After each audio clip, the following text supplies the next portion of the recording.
Guardians, guys, this episode is brought to you by Prize Picks, the daily fantasy app where making the right call can actually pay off. You and I make decisions every single day, but on Prize Picks, being right means cashing in. With football back, Prize Picks is the simplest and fastest way to get in on the action. Just pick more or less on 2 to 6 player projections, and you can turn your takes into real prizes, all in less than 60 seconds. I've been playing Prize Picks for a while, and it's just such a fun way to stay locked into football for the entire season. So download the Prize Picks app today and use code LOCKEDONNFL to get $50 in lineups after you play your first $5 lineup. That's code LOCKEDONNFL for $50 in lineups after you play your first $5. Prize Picks, it's good to be right. So let's look ahead to the playoffs now, guys. The Guardians made the playoffs this weekend. They won the division on Sunday when the Tigers lost. And there's the schedule. Now, that 1 p.m. game on Thursday, if they do play Thursday, the time of that game could change potentially. But they will play at technically 1:08 p.m. tomorrow and 1:08 p.m. on Wednesday. Those times are locked in the first 2 games of the series. What, are you on TBS?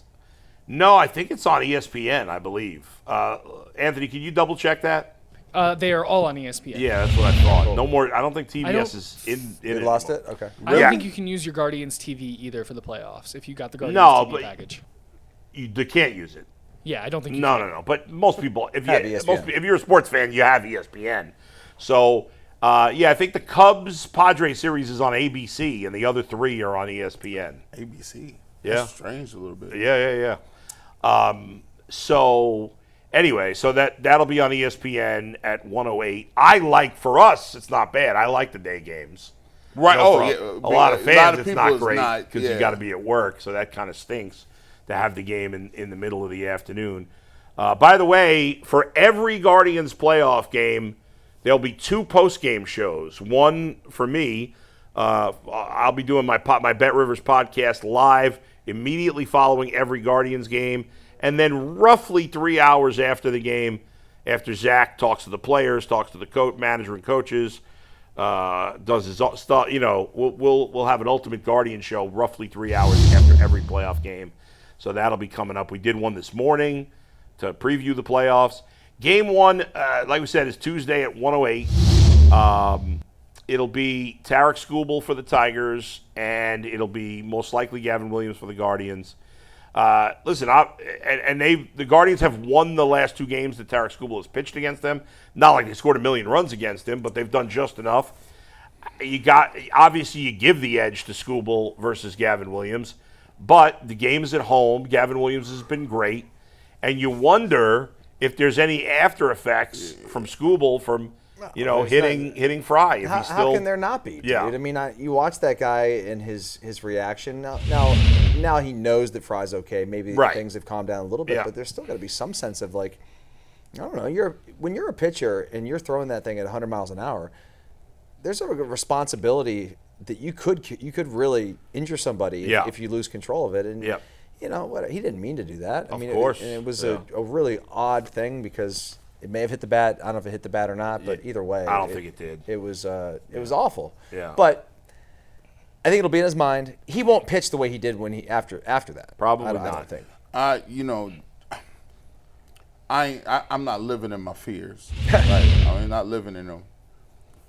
But there's something about playing teams that many times in a short period of time. Very unusual. I just 3 times in 2 weeks. I don't like it. You know what I'm saying? I heard a soundbite of saying, man, we keep seeing these Tigers, right? We keep seeing them. Yeah. And once you get, and I don't know, I ask you this, they are playing a lot of young guys, right? Yep. Mm-hmm. And some of these young guys may have not had a book out. But now you done played the same team how many times in a row? Right. And I got to believe that the Tigers' pitching staff, especially Skubal, is going to be dialed in, ready to go, because they're like, all right, well, we know what they do. We understand it. We understand how to attack this. And I think he's going to be ready to come in to kind of change the complexion. So it's a short series, right? Game 1 is super pivotal. Whoever takes game 1, in my opinion, has a huge advantage the next 2 games because you're facing an elimination game a couple of times. So for the Tigers, if they want to come in here, they're like, look, wash away all of that other stuff. Yeah, they beat us these amount of games. Yeah, they caught us, but yet and still, we are still here again with everything in front of us against a team we played all year that we're familiar with. So they feeling good about Scuba being back on the mound against a team that hasn't really hit the ball really well. So this is, to me, going to be very – I expect the series to mirror what happened last year, where it's going to go down to the last few innings of Game 3. You know, they switched to this format just a few years ago. So there's been 14 best-of-3 wildcard series since they went to this, from just a one game to a best-of-3. And the team that won Game 1 won Game 2 in 12 of the 14 series. So 12 of the 14 times they've done this, it's been a sweep. So that makes the first game imperative. Now, as good as Gavin Williams been, it's still a pitching edge for the Tigers. I don't think it's huge at the moment, but it's still an edge. And I could see a scenario, the way the Guardians have been lately, where they lose the first game and then win 2 and 3. I don't think that's impossible. But obviously, you know, fans are certainly going to be nervous if they lose Game 1. But there's something to be said that the Guardians just have a little magic dust right now. And maybe that's going to run out. I'm not a big, you know, baseball gods and all that stuff type of guy, obviously. But Rick Gamla? Yeah. Epic moment on basketball on gods. Fox. Oh, he was so mad at me. Adam. Yeah. Let me ask you this much. Yeah. If you're the Tigers, who's the one team you don't want to face? Well, you're not helping me. It's I'm the Guardians. sorry. It's the Guardians. I'm sorry. I don't necessarily agree with that. That's fine. But but that's my point. I think it's the Guardians. Okay. Because I think they have their number. Well, yeah. I mean, you'd think going into the series that the Tigers would be lacking confidence, even though they made the playoffs, and that the Guardians just got to feel untouchable. If the Tigers don't win tomorrow, they're cooked. Yeah, 100%. The Tigers will not come back and win 2 and 3. The Guardians, I think, could.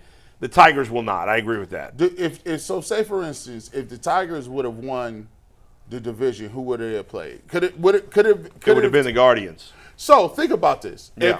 And I'm just playing devil's advocate here. If I'm going in there and I'm telling them, hey guys, yeah, we collapsed down the backstretch, and yeah, we lost the division to these same guys.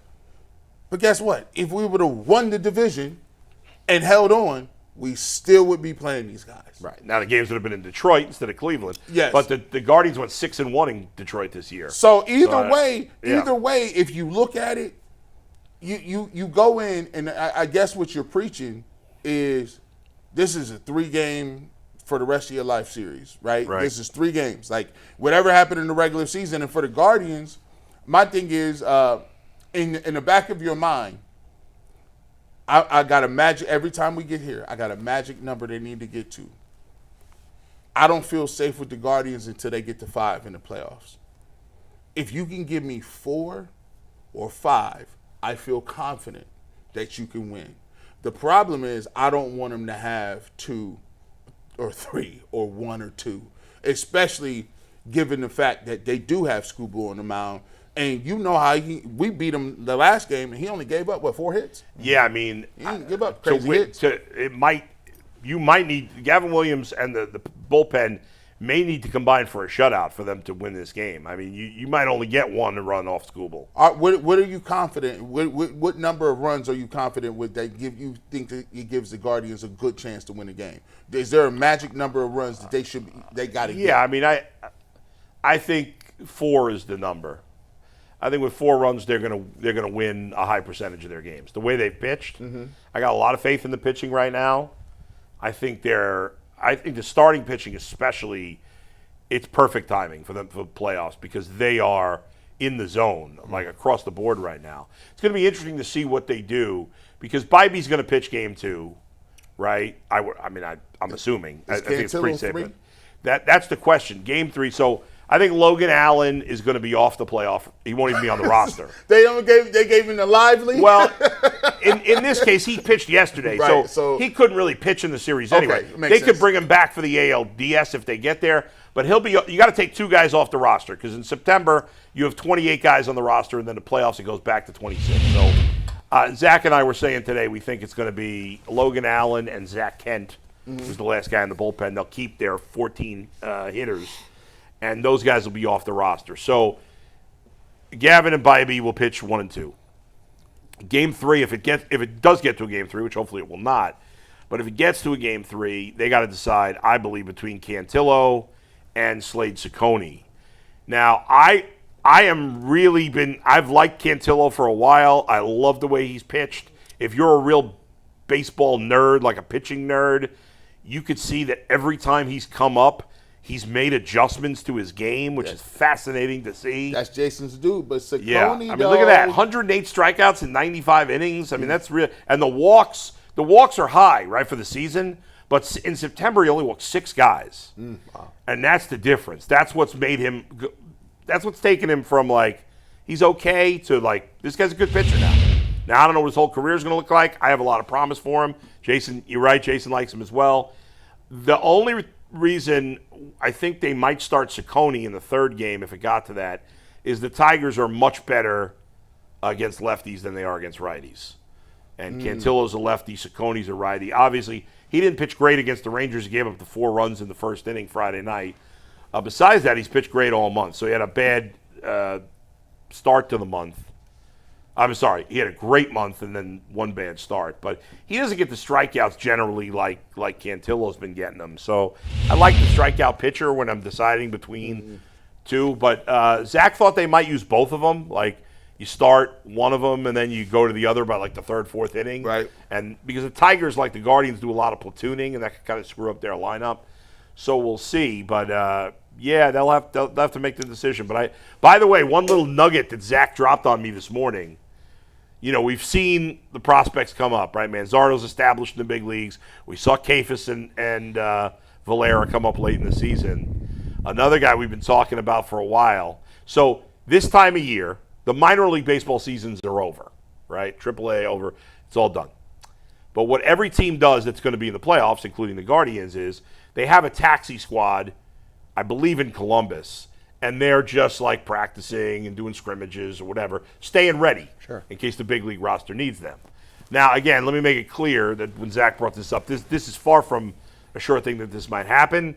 But one member of that practice squad for the Guardians in Columbus. Bazzana.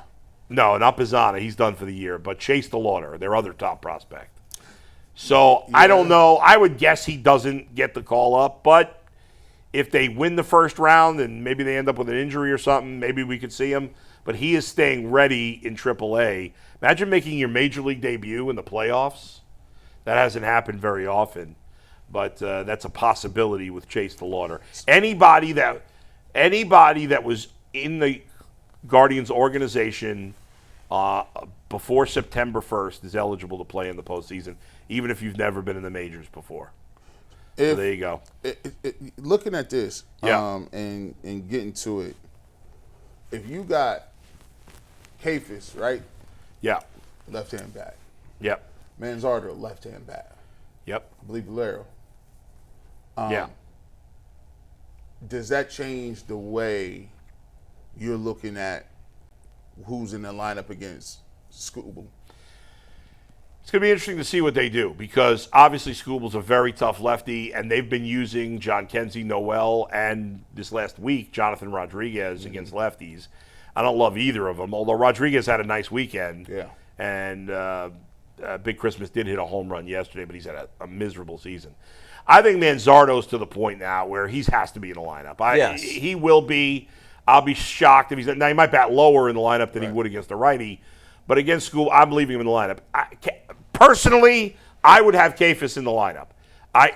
In the minors, he didn't have like a big differential between left and right. Like he was able to hit lefties in the minors. I think CJ Kafis is just, and again, you know, his numbers in the big leagues weren't amazing, but those are solid. At the batting, forget the batting average. The rest of it, those are like for a rookie that just made his major league debut like a month ago. Those are pretty solid numbers. Like if you watched him play every day, he looks like a pro. So I would personally have Kafis in the lineup, and I would have Manzardo, DH. I'd sit Valera against the lefty. I'd have Kafis play right field, and then I'd play either Rodriguez or Big Christmas at first base. I just don't want to see it. Manzardo at first base is really ugly right now. He's got to work on it in spring training because a young player, you shouldn't be that bad defensively. And he's really bad. So he's got to do a lot of work on his defense. I need all my power. I need all the power. But I got to have Manzardo and Kefis. I would. My guess is Manzardo will be in the lineup. Kefis will not. And they'll play Rodriguez and Big Christmas. But we shall see.